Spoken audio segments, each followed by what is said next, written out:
Although retiring it from it all is the most viable option for a 74-year-old who has seen it all, Donald Trump does not seem willing to slow down. Publicly, Trump has yet to officially congratulate Biden or recognize him as the victor. But in private conversation with aides, Trump appears to have acknowledged he will be leaving office soon and is planning his next moves. So, what's next for Donald Trump? The answer is a lot. The Focus has all the details. The majority of former U.S. presidents have gone on to live quiet lives after leaving the White House, but some also picked up interesting hobbies. George Washington started a distillery, while George H.W. Bush made a habit of marking major age milestones by leaping out of airplanes. His son George W. Bush started painting portraits of world leaders, dogs, and himself. Others have gone on to pursue political and charitable careers, including John Quincy Adams, who served 9 terms in Congress after his presidency, and Jimmy Carter, who created the Carter Center, a nonprofit aiming to advance human rights globally. The most recent former president, Barack Obama, has gone on to make high-paid speaking engagements, including addresses to Wall Street financial firms. Needless to say, Donald Trump will not be following in these footsteps. In fact, sources have reported that the noise may begin even before he leaves office.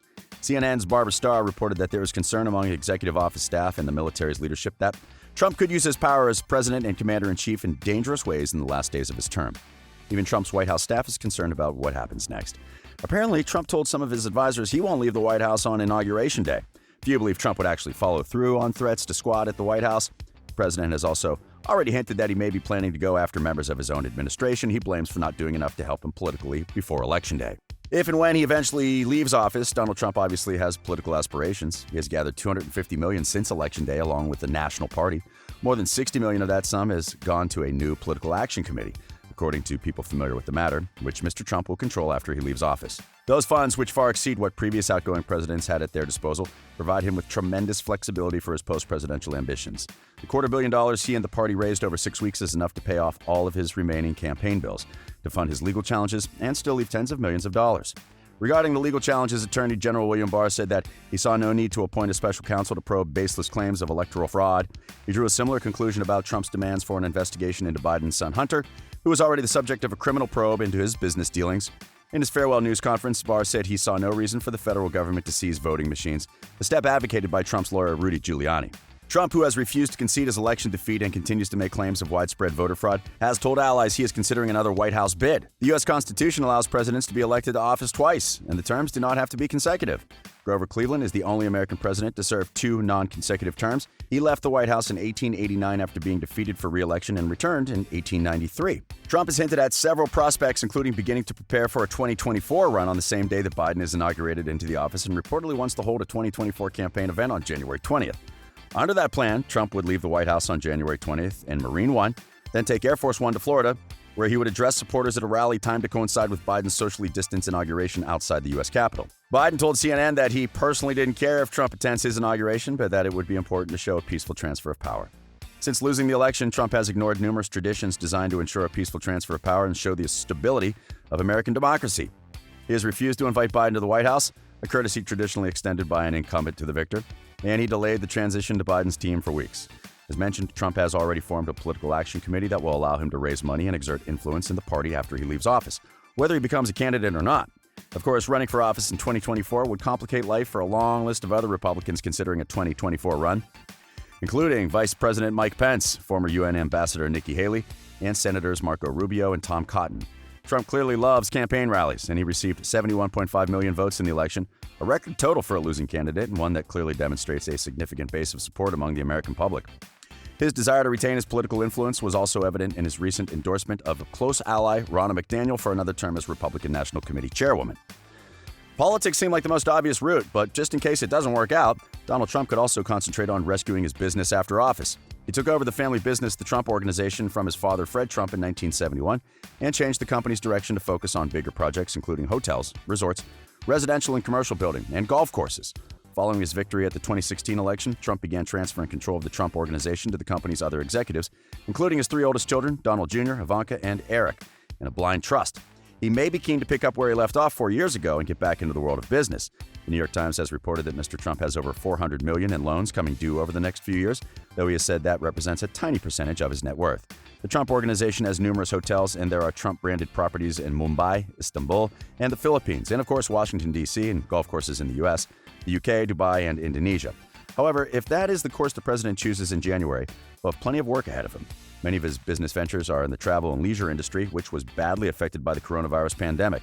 Forbes reported that his wealth could have taken as much as a $1 billion hit due to COVID-19. Trump has also discussed several possible new media ventures to keep him in the spotlight, including a television channel or a social media company to compete with those he felt betrayed him. He has grown increasingly frustrated with Fox News, the flagship conservative TV network of the moment, and he's getting more and more vocal about those frustrations. He could collaborate with existing conservative cable networks, One American News Network or Newsmax, which have both focused heavily on positive portrayals of Trump. There was actually an increasingly symbiotic relationship between OANN and the Trump White House.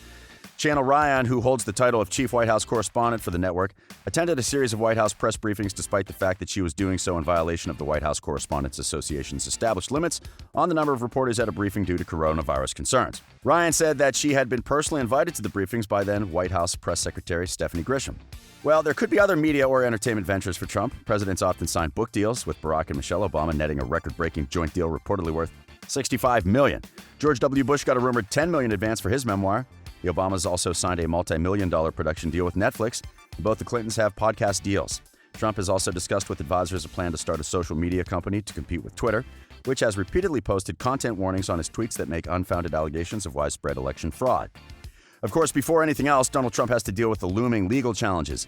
He faces a range of civil and criminal legal actions related to his family's businesses and his activities before he took office, which could accelerate once he loses the legal protections granted to the occupant of the Oval Office.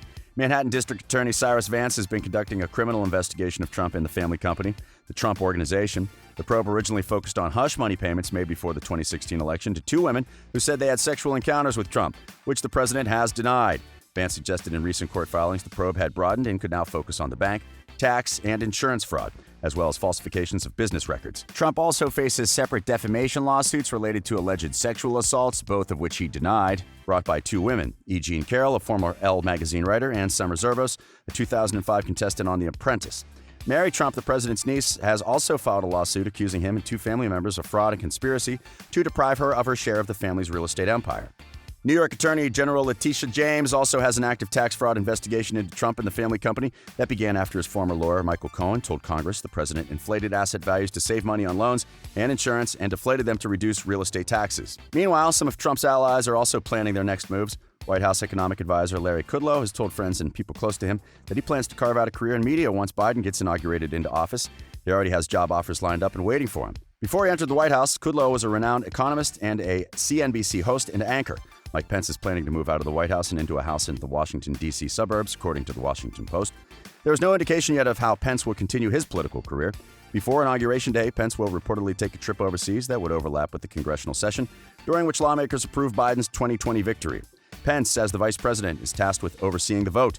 White House Chief of Staff Mark Meadows is looking to establish his own consulting firm. If the plans go through, he and other White House aides will open up the firm. Campaign aide Jason Miller is spearheading a review of book pitches about the Trump presidency. He is selecting which books are worthy of Trump aligning himself with and which should be cast aside and unaffiliated with the campaign. We did a comprehensive video on Ivanka Trump's plan, so make sure you check that one out. Speculation is running rampant that no matter what Trump does next, launch a cable news network, become a political commentator, plot a 2024 presidential campaign, he will do from Mar-a-Lago, the private Palm Beach club and resort he bought in 1985. Think about it. The idea is not far-fetched. During his 4 years as president, Trump frequently spent weekends and holidays at Mar-a-Lago, where he entertained dignitaries and politicians. His resort doubled membership fees to $200,000, a king's ransom paid by an assortment of figures seeking FaceTime with the president and at least the illusion of access. In the fall of 2019, Trump changed his primary residence from New York City to Palm Beach, and the Trumps are currently renovating their suite at the club to make it more comfortable as a full-time residence.